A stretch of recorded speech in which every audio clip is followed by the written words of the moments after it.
Sorry, everyone. I left our mics on mute, so I apologize for that. It's Ben with Project Unknown. Thanks for tuning in to this week's episode. I have Michael Wong with P.N. Paranormal out of Washington State. So, as always, if you have questions, please ask. This is a live, podcast that we like to get questions and answers for. So, Michael, what brings you into the world of odd, the paranormal, all of this stuff?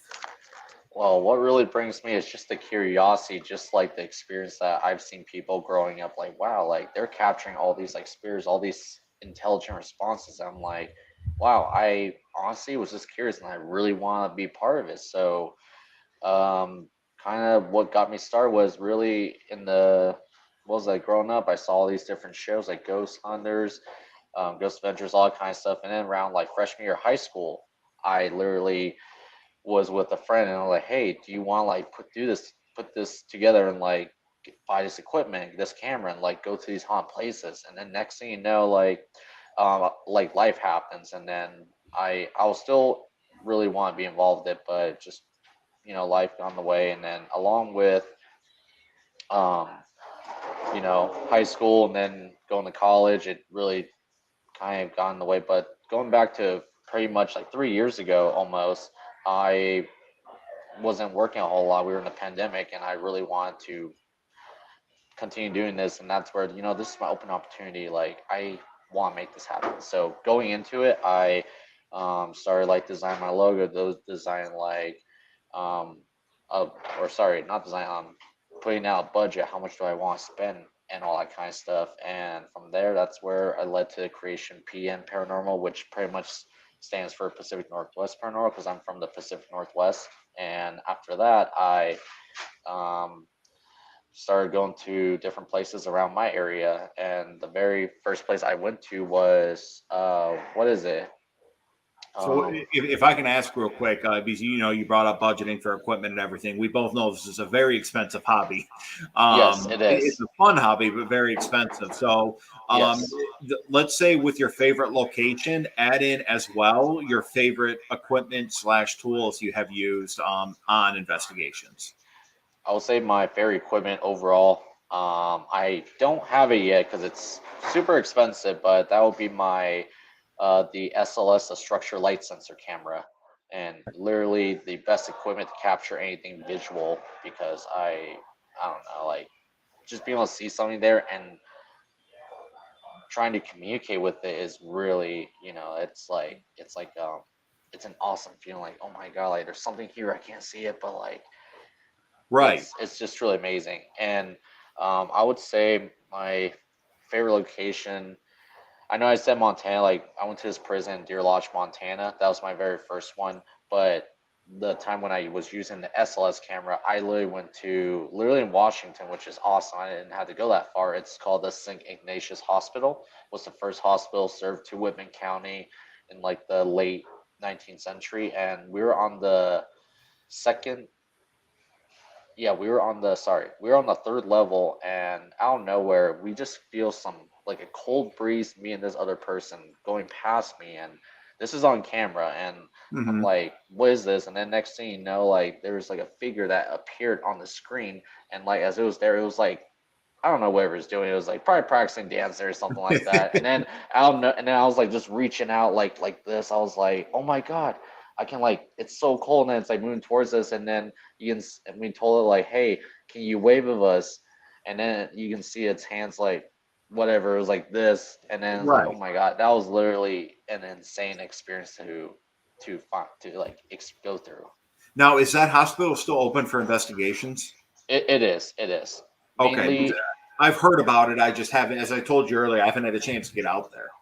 Yeah, that's definitely my favorite in this area because there's not really a whole lot of places in Eastern Washington, but I would say Montana, Southern Idaho is definitely the hot spots that are closest to me that I would definitely continue going to. Don't get me wrong, the hospital is super haunted. I would, continue Yeah. going there, but sometimes when you do go to the same place, it honestly just kind of gets boring a little bit. Oh yeah, yeah. So I've I am the Deer Lodge prison in Montana. I'm good friends with the guy out there. I think he's the head tour guide now, but Yes. Addison. Yes, Addison. Yep. So I investigated the hospital. I'm sorry, the prison once, and when I was out there, we went up to the death tower where the guy shot, his other Yep. partner or whatever he was. And when we were upstairs, we heard the patter coming up the stairs, and then all of a sudden, the music box starts going off, the REM pod starts going off, and I had them placed in different areas. And then we went to the woman's part, where the solitary confinement cells were in that separate building. And the suicide watch bed, we put a REM pod on it. And every time I walked towards the cell, the REM pod would start going off. I'd be like, if you don't want me to get any closer, turn it on. So every time I walk that way, it turned on. I'm like, all right, point proven. I'm good. And before the end of the night, one of the females that was with our group, she was talking to someone in the cell, and her jacket lifted on the side and just went down. And No she's like, way. "I think I'm done for the night." And it's crazy that the different experiences we have, like you said with the SLS. I have an SLS, and I still haven't had a solid experience like that. And I would love to see something like that. Oh, absolutely. I like funny thing you said about the woman's solitary cell. Like I forgot what it's called, but when I went in there, I was in. I went this random cell. I don't know. I just my attention was like just go in the cell, and then there's this like I don't know those like little chairs you sit when you're like in elementary school. I Yeah. put an EMF detector there, and obviously measures temperature, milligauss, and all that kind of stuff. And like out of nowhere, I just started feeling cold, and I had my camera still filming the EMF detector, and then out of nowhere, it literally went from like 0 to 2.2. Then it went from there to 22.2, and then dropped back to 0. And then after that, literally the cold, the breeze was just immediately gone. And that honestly, because that was my first time ever doing investigation, that was like the freakiest thing I've ever felt ever. If you have a chance to get back out there, I would highly recommend the Dumas brothel if you haven't done it yet. The which one? The Dumas brothel. Oh, I was just there not too long ago. Oh, so what'd you think of that one? Oh my god, let's just say they love to play games with you, and it's mainly positive spirits, and I definitely feel that. But the only thing and I'm not like a sensitive person or anything when it comes to the paranormal, but Yeah. in the basement, there's this one room. The owner's name, his name is David. I'm sure you're probably familiar with him. Yep. He told me when I first went there, which was 3 years ago, that there's these group of kids. They were doing a tour. They want to do an investigation. Then they brought like a Ouija board. And for me, I don't really like mess with that because I believe that obviously like the negative spirits are definitely real and they can affect you even Right. if and they opened it, and then they apparently from what you said they didn't close it properly. So, and this is literally caught on my camera at the time when he was down there with me. We were going to the old bar area and to grab my REM pod, and then when I'm pointing I'm in the hallway, I'm pointing at him, and then as he's walking out, I'm just paying my camera. I'm not even like looking at it, and it's going past this one window, past in the window to that room where Yeah. they had the Ouija board, and then out of nowhere I'm like reviewing footage, and I'm like, oh my god, what is that? And literally it's literally like a faceless head, no detail. You just see like a circular head like peeking out the window. As my camera's going past that window, literally it's like fading backward, like it's hiding from, it's like peeking out what's going on, and it hides. And that was honestly the creepiest thing. I believe that that was the same entity or spirit that the people when they were messing with that Ouija board. So it's funny you bring that up because the Dumas brothel, I think I've done it 2 or 3 times, and the basement is the only spot that I feel not comfortable with, and I Yeah. think that's one of the most haunted places in general, the whole building that I've ever been to, and the basement. I two things happen that really stick out. There was growls, there was stuff like that, but one of them was we were doing the spirit box, and we were asking, there was a male coming through and said, hey, what did you do here? And the male's voice comes through and says sex. Well, yeah, that makes sense, brothel. Yeah. But at the moment that male's voice came through in the hallway behind us, we were sitting in, I think if you go to the basement, the second room on the left, and in the hallway, we heard a woman moan, like an audible moan. And you see me on camera, I'm like a deer in headlights. I just kind of like perk up, like, what just happened? And then that same night, somebody was doing sensory at the end of the hall in the basement, which you can imagine is creepy in itself. And we heard like a male, like heavy breathing, like the wheezing breathing, getting closer and closer in that back room that led to the mine tunnels. So, Oh like coming yes, towards yes. us, and it got to a point where I'm like, we need to stop. This is getting too close. I don't know what it is. We just need to stop down here. But that place has a lot of different entities, a lot of different stories. And outside of the common ones, there's a lot of untold stories about what happens there too. I mean, the only reason the stories that we do know about the madam and the murder and the stuff like that is from whatever the owner knows and whatever newspaper articles were written back in the day. But imagine that place was open for decades. The number of different things that came in and out of there. Oh, absolutely. And funny thing when you said in the hallway, you said it was the basement where you heard the moan, right? Yes. So the very first time when I went there, um, upstairs, and if you're going up the stairs and then you kind of go straight on this hallway towards that corner room, I forgot which room number it is, but it had like a sink. Well, they all had a sink, but I put my EVP recorder and told the owner, hey, I need to like go use the bathrooms. There's no running water in the whole building, so I had to leave the building, go to the nearby gas station, and then Mm-hmm. the owners they had to go to their hotel for like a split second or so. So like no one had access inside, but we locked it up before when we left, and I left the recorder recording, and I don't know, like 10, 15 minutes in, when I was reviewing footage, there was literally like a very not faint, but like a loud, echoey, like screaming and like a laughing female voice from the second level when I record with my EP recorder. And I don't know if that could be similar to what you capture in the basement. Well, I wonder if the one on the second floor is, that woman that was potentially murdered up there, but also there was the madam's room was up there as well. And then, by the way, somebody just said a comment. Brian heard a woman moan at the Monroe house, followed by a cold breeze that gave him chills. It actually startled him, and he's still being skeptical. So, have you heard of the Monroe house? I have not. So the Monroe House is in Indiana. It's a little bit further, Just a and little bit. just a little bit. And supposedly, there were human remains found in the crawl space, and they were so old that they couldn't identify, what they were. And there's a lot of different theories about this house. And granted, being in the field, you hear the word demon. A lot of people toss that word around, but it's known as the demon house. It's known as, the devil's house. And there's a lot of weird stuff that has happened there when I've been there. But they've got like haunted dolls, they've got Ouija boards, they've got the crawl space, they got all that stuff. And it's when I was there, I got a lot of EVPs in the aspect of like burst EVPs, where you ask three questions and listen back right away. Yeah. Um, but also, which I tell everyone every week on the show, I hate dolls. That is my kryptonite. I any doll I'm not a fan of. So in the Monroe house, they have these haunted dolls in these blessed cases, and one of them looked like the doll from Goosebumps, the puppet. Yes. Yes. So it looks like that. And I left the camera in the room for the night because I'm not going to hang out in a room with that thing.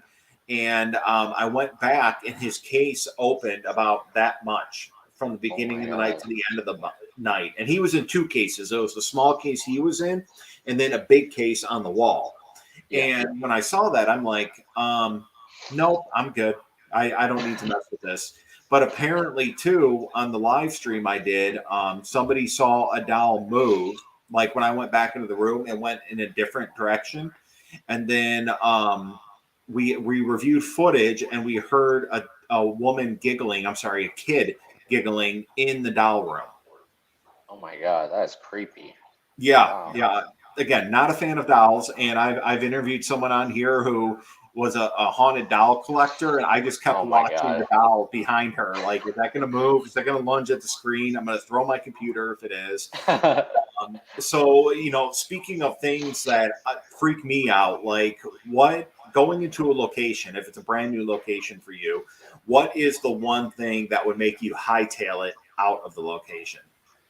I would say, and I haven't experienced this before, if I ever get touched by some unseen force, because I've never been touched. I mean, I feel breezes, but like actually having something spiritual touch me or push me or whatever, that would probably be the last thing. Like, all right, I'm out. I'm gonna boogie. I don't care how dark or how curvy this hallway. I'm gonna run as far away as possible.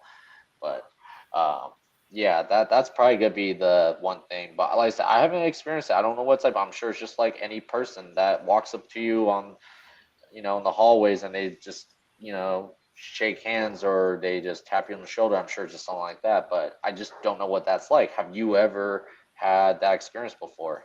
Yes. So I've been touched 3 times. So 3 times that really stick out to me.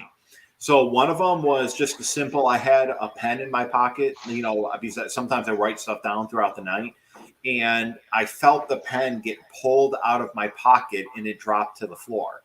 But when you're wearing, I hate to say it like this, like tighter pants, you feel any movement in your pockets. So I felt it pulled out of there. And then at the same location, something grabbed my pant leg and tugged down, kind of like a kid trying to get your attention, the tugging. Yeah, And all I did is I'm like, don't touch me. And I kind of swatted and said, don't touch me. And then the most recent one was I went to a nurse's room at an asylum in Michigan. And somewhere between, let's say, my belt line and my knees got grabbed. yeah. And that made me turn around very quickly and get out of the room. But I didn't hightail it. But it's like what you said, but it's a much more gentle touch in my experience of it. I mean, I haven't been hit. I haven't had anything like try and cold clock me or anything. But I do know people that feel like they have. Yeah. And there's someone on here that's saying they got their leg poked at Old South Pittsburgh Hospital. So there's a few people that I've investigated with that have felt something where they have, but I don't think you'd run. I think it would catch you off guard. If something hit you, like you felt like on your back like that, I'd be Yeah. right there with you. I'd be running out the place with you. If I fall, well, I don't know. But Whoever's yeah. faster, just one of us. So what locations? Where are some Uh, places? Hold on, the internet died down a little bit. Can you hear me? yeah, I can hear you. Okay. So, if money wasn't an issue, what are your top 3 bucket list locations anywhere in the world? Oh, easy. First one is the Waverly Hills Sanatorium in Louisville, Kentucky. That's literally number one. It's literally the most haunted asylum hospital, I would say, in the world. The other one would be, and this is in the UK. I'm sure if there's any UK viewers right now, this is called the Ancient Ram Inn. I know that because I watched Ghostbusters. I was like in their first, that was in their first season when they shot, and like that place just looks super creepy and just, oh my god, like the history and just the amount of poltergeist activity is just like, oh my god, I want to like go there and like experience it. Hopefully nothing negative, but and the other one would be, oh, what is it? Um, oh, this one would be the Yorktown Memorial Hospital in Yorktown, Texas. That is the Yorktown one I've been trying to get to for a while now, and I'm just timing wise haven't been able to get down there, but that is on my list as well. I'm actually going to be in the UK shortly. Well, not shortly, within the next 6 months to do Chillingham Castle and a few other locations. If I have time, I'll stop at the Ram Inn, but it's completely out of the way for where I'm going to be at. Funny story. I'm actually going to be traveling. Well, it's not. It's kind of near the UK, but it's in Ireland. Have you heard of the Esmeralda? That one group from like Ireland that they have a team to investigate. Her name is Jenny. Are you familiar with her? It rings a bell. Are you able to actually investigate out there in Ireland? Yeah, so I'm gonna be spending a week in Dublin, Ireland. That's I guess where she lives, and I'm going to pretty much travel and do potentially, hopefully, at least I know one of them is called Leap Castle. The other one is it's another castle. They're both castles, and I've never investigated a real life castle before, so that's gonna be a great experience to go through. That's awesome. That should be exciting. And if you're going to be in Dublin for a week, there's a place called the Hellfire Club, Oh yeah, and I heard of that. yeah, so that is on the outskirts of Dublin. So Okay, okay. you should ask her if there's any way that you guys can get out there, because if you want to have that experience of getting touched, it will happen there. My Oh, thoughts. well, we'll see. I don't expect anything, but yes, that's gonna be really cool. I mean, it sounds a lot of fun. It could be a great experience to hear for you. Said so. Was that like January for you? I was aiming for October. It might be a different month. I have some things that popped up, but I have 4 places scheduled in October right now that I'm still aiming to get to. And one of them's a castle, one of them's a prison. Actually, 2 jails: a jail, a prison, a castle, and a poltergeist house. Not the Ram Inn, but it's called the Poltergeist House.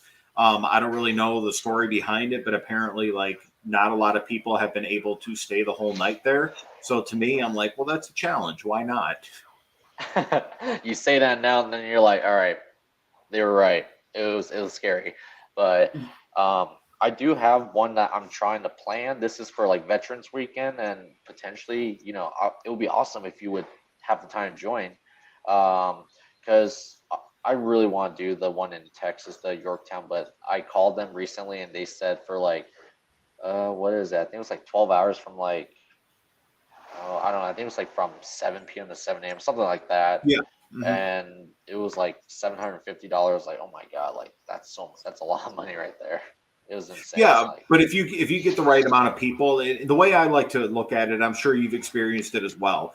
If there's a place that's expensive that says 8 to 10 people, but it's not that big of a place, if you have the right group of 8 to 10 people, it can yeah, work. If you have 8 to 10 people that have never investigated before, you're not going to have a good night.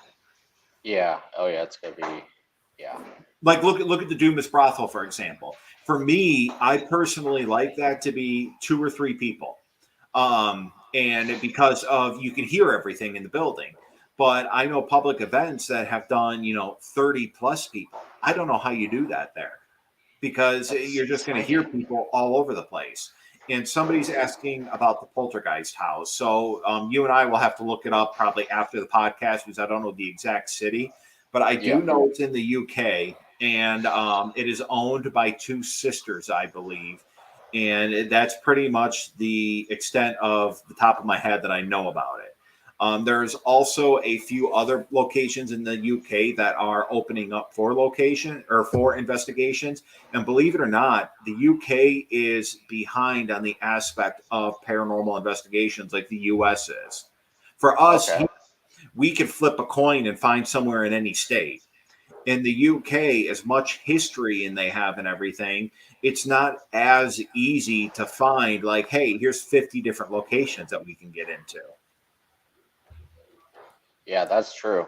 And I guess I don't know if you're gonna ask this, but when you say like team wise, like realistically, it's just me right now. It's hard to find the right people who are passionate, and there's some that are, but I want to be able to like continue to create this and make this create this. I don't know how to say it. I wouldn't say it's like a brand, but create this group to expand it where we can, because I film and post all my stuff on like YouTube, on all my social medias, and when the time comes that if I do make money, and I would use that, reinvest it back and continue to grow, because it's just something I'm truly passionate about. And obviously money is a big thing, but I try to be um I try to go places where it's not gonna eat up a lot of my pocket. Yeah, yeah, and so I get what you're saying. It's hard when you don't have the group or the people to go to places like that, let alone the commitment. So, if you ever come out this way, for example, the Monroe House that we talked about, he charges from pretty much 6 p.m. to 10 a.m. It's $175. That's it. Okay, that's not And bad. there's beds, there's coffee, there's snacks. Like he provides a lot of stuff, a grill, a bonfire pit. It's a great location and everything. But I will say this after the podcast and everything, and we'll talk more after this as well. That I will post something on the page. I'm kind of looking at the best way to do it to allow people to network in different states more. So those that are looking for, the passion driven, the commitment and everything teams in their state, it's easier to find people like, oh, okay, you're following this paranormal page. Obviously, we already have an interest. Do you want to investigate? And luckily, a lot of the people on my team they're spread out nationwide. Like I have a member in the UK, I have a member in Illinois, I have members in Michigan, Montana, New York, and I've investigated with them all. So, like you said, it's easier when you have the people. But I've been there where it's like, I can't find 5 people to commit going somewhere. And I really want to investigate. Like Waverly, you said your number one place. Waverly's $1,000 to investigate overnight, and that's for 10 people. So if you break it up with 10 people, $100, Yeah. 10 people in Waverly is not a big deal. No, Um, and so I'll help you with that if you don't mind. Once I get the networking built on the page, I can help you find some people around you or closer to you to build your absolutely. passion project. Oh, absolutely. And even like with hosting an event and stuff, like Waverly, you can easily put like 50 people because isn't the property or the building itself like 100,000 square feet, 5 stories tall or something like that? It's a big building, right? Yes, it's a big building, but the thing I will say from investigating it is because of the open windows they have for the cross air for the tuberculosis, that sound carries a lot if you're right above each other in hallways. Oh, I Just the see. aspect of hearing them outside. But if you're, like I said, if you're with the right group of people, at least for the first time investigating it with, you can have 20 people, but as long as you know them or know they're investigators or experienced investigators, it helps. Like one trick I like to do is if it's a bigger group, I'll tell everyone if you're walking down a hallway and you think you hear someone doing an EVP session, flash your flashlight twice. Because that way, if I'm in a room and I see that in a hallway, I'll flash mine out of the room twice. And it's kind of a silent way to communicate. So we're not yelling down the hall saying, hey, are you down there? And screwing up the EVP and everything. So, Absolutely. if you don't mind me asking, you said, life got in the way, which same here. When I started my first team in 2007, life got in the way. And, I took a break from paranormal and came back and did cross country now. Are you still in communication with anyone that you investigated with before? Really no, because with everything in like high school, it was just kind of like the friends that I thought were gonna be friends, but then just a lot of people, they just made poor choices throughout their life, and I just, for me, I don't really associate with anymore. Like just people change, and Yeah. I can't surround myself with negative people because who you surround yourself with is who you intend to become with down the road. So that's kind of where I'm where I'm Yeah. at that time. Have you okay, so let's get back to investigating in general. Okay, You talked about the hospital and everything, and we're gonna go back to before the end of the podcast about networking and getting yourself absolutely. building up the PN paranormal brand. So what other places have you done? Homes, have you done private investigations? What else have you done in Washington or the surrounding areas? So majority of every place I've gone to has been mainly private investigations, just to eliminate from any false readings of deeming something that I hear or see as paranormal. Hmm. Like the only place that was more of a public was probably like the hospital because it's like about $1,000 for the whole night. And but if you're lucky, at the hospital in Washington, like last time I went, there's only like 5, 6 people, and obviously we're all spread out, and it really helped a lot. That one and the prison in Deer Lodge, Montana, those were only ones that were private, but the brothel, and I don't know if you've been, but there's a hospital in Butte as well called the St. James Hospital. I have not been there yet. That place is, oh my god! If I had to choose that or the brothel, like they're both neck and neck, but I would say probably the brothel just a notch higher in terms of how haunted it is. But that one I haven't been to yet, but I heard the um I want to say the courthouse or something in Butte I've, and the yeah, I've heard about it. and then the Cabbage Patch like homes or something.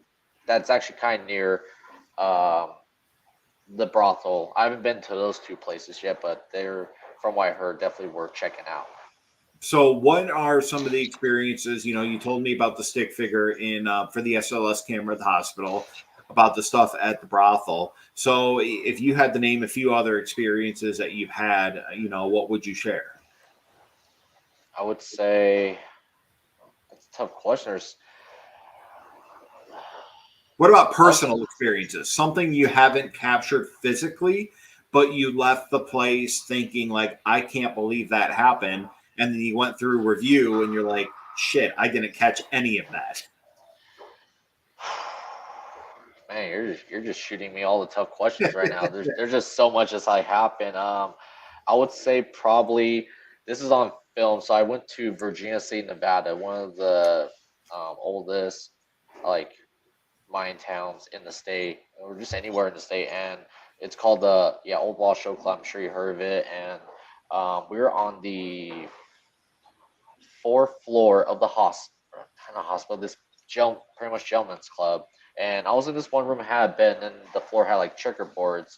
And obviously, I had one of my friend. He was filming behind me, and in front of me, all I see was just pure darkness. And then I like get on my knees, and then I'm like on the ground. Can you do this? Knock 1, 2, 3, and then about a few seconds later, I hear like a loud, faint knocking. You can definitely hear it, and I was like, "Oh my god!" They literally just respond to my like request and then just leaving. And it's just like, oh my god, like that was like my very first ever intelligent response that I honestly experienced, and that was like super cool. And I was like, I just don't want to leave this place right now. I want to like continue to stay and do all that.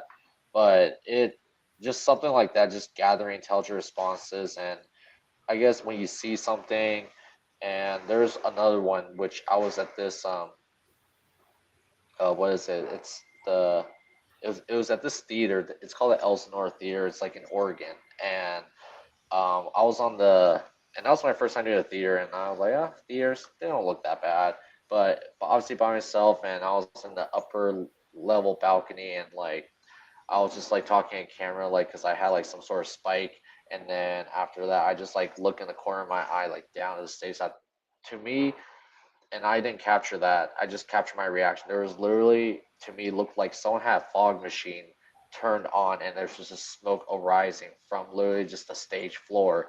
And I was like, oh my god, I don't know if you guys saw. I literally just saw like an apparition, a figure manifest on the right side of the stage, and then. Fu- Funny enough, like near the end of my investigation, I was putting my camera right here, and I was using a spirit box. And after that, I literally walked behind the camera to go grab something from my backpack. And out of nowhere, you can see literally an apparition moving from like out in the darkness, like down this hallway. And there's this chair, and you can clearly see there's something going in front of it, and because it's translucent and there's no lights or nothing shining in that direction. And like to me, like I saw that from the upper balcony, and now putting my camera there, I'm literally turning my back, going to my backpack, and I captured that. That to me was just like insane, like an insane capture. So, actually, I just realized I don't know how far it is from you and what your schedule looks like, and we'll talk details. But I'm actually going to be in Montana, in August for a weekend. Oh, okay, what part? So, it's around outside of Butte, about 30 minutes outside of Butte. So we'll touch base on that. I'm going to be doing. Have you seen that show, Ghost Town of Terror? You mean Ghost Town? Is that what they're called, Ghost Town Terror? Yeah, the show Ghost Town Terror. I have not.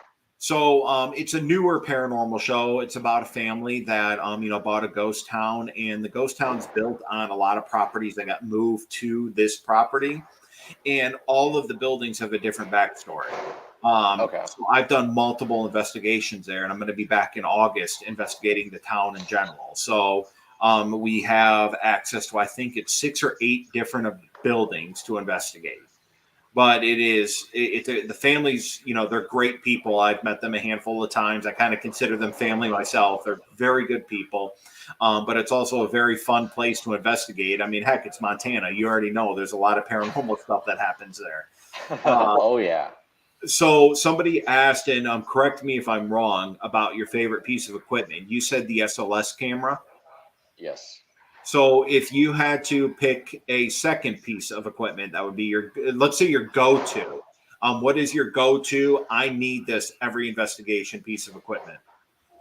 I'll probably say I I know I talked about like I love the REM pod, great equipment to capture any movements, but I would say like the SB7 Spirit Box because just being able to hear their physical, well, not physical, but hear their voice, and be able to communicate, hearing these, um, uh, how you say like these like actual factual statements or answers that actually took place in this location long ago, that to me is something I really like need and love to be able to share with the people about this is what happened here, this is what I heard.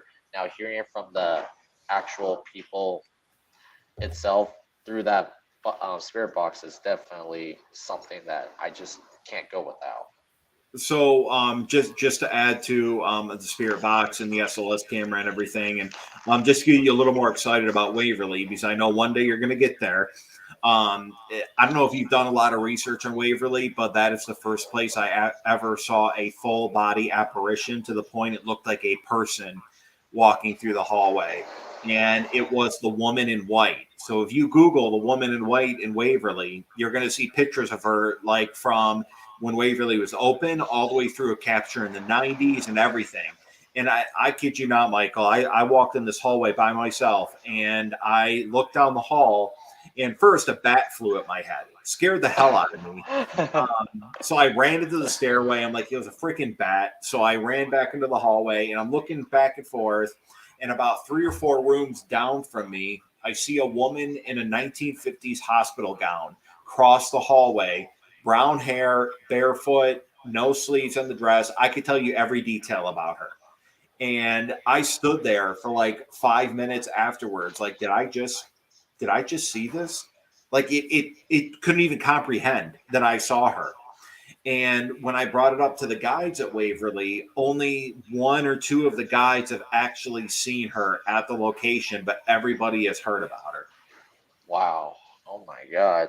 Like this is pure darkness. There's no light, but you're still able to see like details like that in pitch black. Because remember the open window, so the moonlight coming in. Oh, that's right. That's right. So, but there's no extra lights. But when you're looking down the hall, for example, it's kind of like you looking down the hallway of the school. If all the classroom lights are on, but the hallway lights off, you see the beams coming out of the room. So Yes. it's like that with the moonlight.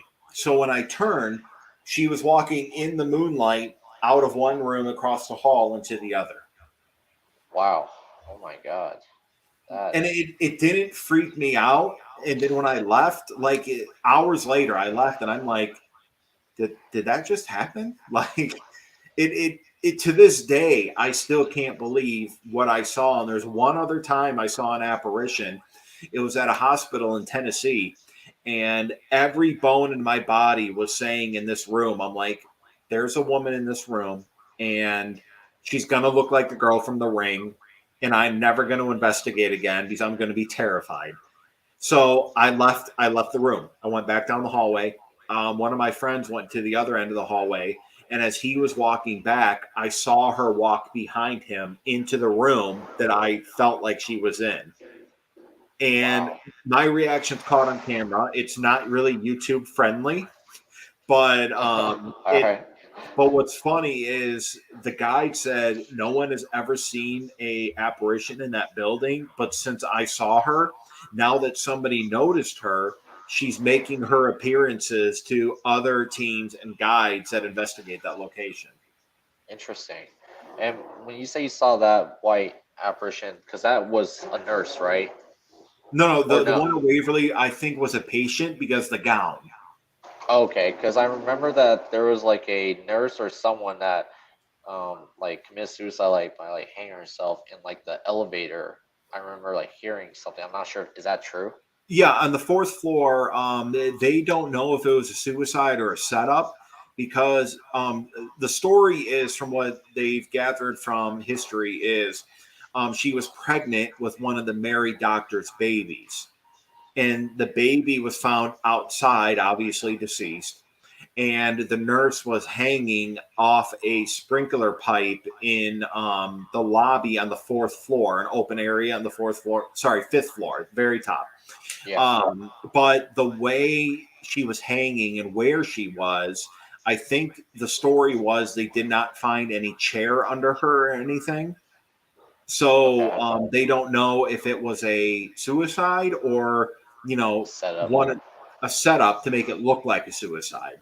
But the that floor is I forgot the room. I think room 504 or 503 is the room that everyone thinks she hung herself in, but it wasn't in a room. It was, but you're right, in the elevator, right when you get out of the elevator is where it was. So the janitor went up to the fifth floor, the elevator opened and saw her hanging there. Could you imagine that? That would scar me the rest of my life. That would be. That's just freaky. Like you just you just go about your day and then boom, there's that like oh my god, like is this real? Like what is this? And yeah, it's just it's creepy.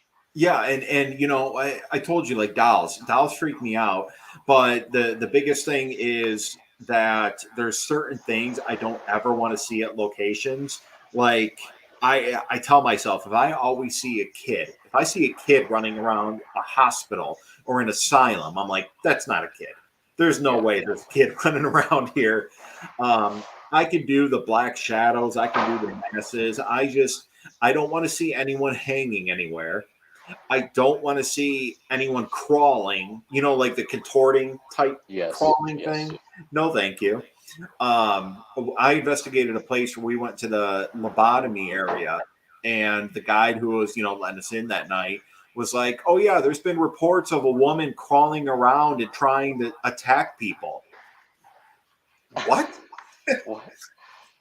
And the whole night when I went into the lobotomy area, I wasn't even looking in front of me. I was just looking at the floor. I'm like, this isn't gonna happen. I don't care what's in front of me. I'm watching the floor for this lady.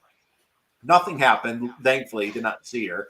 But it's, you know, a lot of the places that I've been have some weird things that have happened to them. But I will side with you on Waverly that, you know, when you get out there, I think you will truly enjoy it.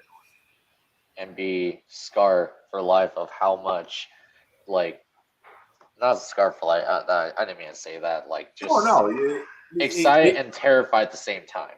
yeah, and all you have to do is hang out in the you know, the body fridge thing, the tray.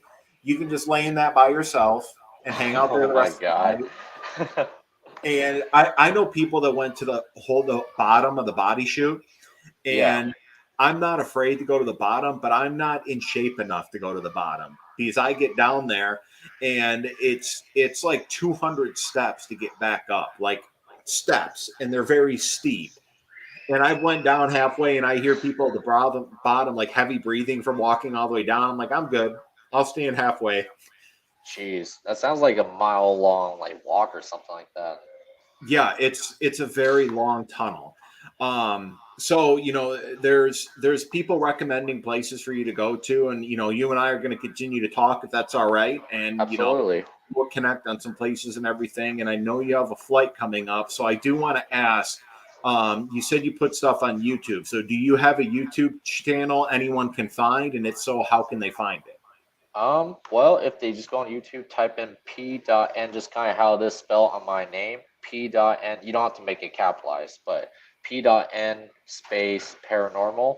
It'll be the first one. It's the one that has like 250 subscribers, somewhere around there. And there's about like 14 videos on there. But the one thing I truly lack. If you watch the very first one, which was the prison in Montana, is like the way I'm narrating just like sounds so monotone, least convincing of what's happening. Which voice acting is very hard. Yeah, it is. It's tough. I mean, I didn't have much experience, but just going through, um, like just practicing each time, and even now when I record and stuff for the newer videos, I always like say to myself like 20 times of how I want to make sure that it's um, like I'm in the moment, and that's one thing I learned from like a theater teacher that taught me.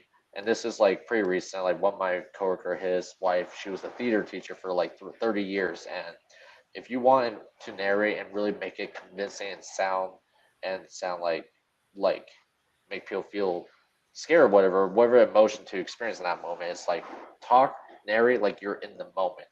And I was like, that makes sense. You put more emotion to it, and so Yeah. you'll see a progression each time that a new video comes out. And I'm not perfect, but I'm getting better each time. No, you're good, man. And you know what? We're gonna put your page on my page as well, and then I'm gonna build that networking thing so we can find some more people around you, and we're gonna touch base. And if you can come to Montana when I'm out there, I'd love to have you out there. Absolutely. Let me know. I definitely have some free weekends. I would love to drive. I mean, driving to like to Butte, that's like 4.5 hours away from me from Spokane. So like, if it's further or closer, like I can definitely be there like in 5 hours or less, just driving. Per- Perfect, man. Then I'll send you that information, and I really appreciate you being on here. Have a safe flight, and we will stay in touch. All right. Absolutely. Thank you again for having me on. And um, if you guys haven't checked out Project Unknown, is that what you call it? Project Yep. Unknown. Project Unknown. Project Unknown. Continue supporting him. It's a great podcast. He's a great guy. I love chatting with him, and I look forward to seeing the next podcast you have featuring the next guest. All And right. with that, P.N. Parent will see you on the next one. See ya. See ya. All right.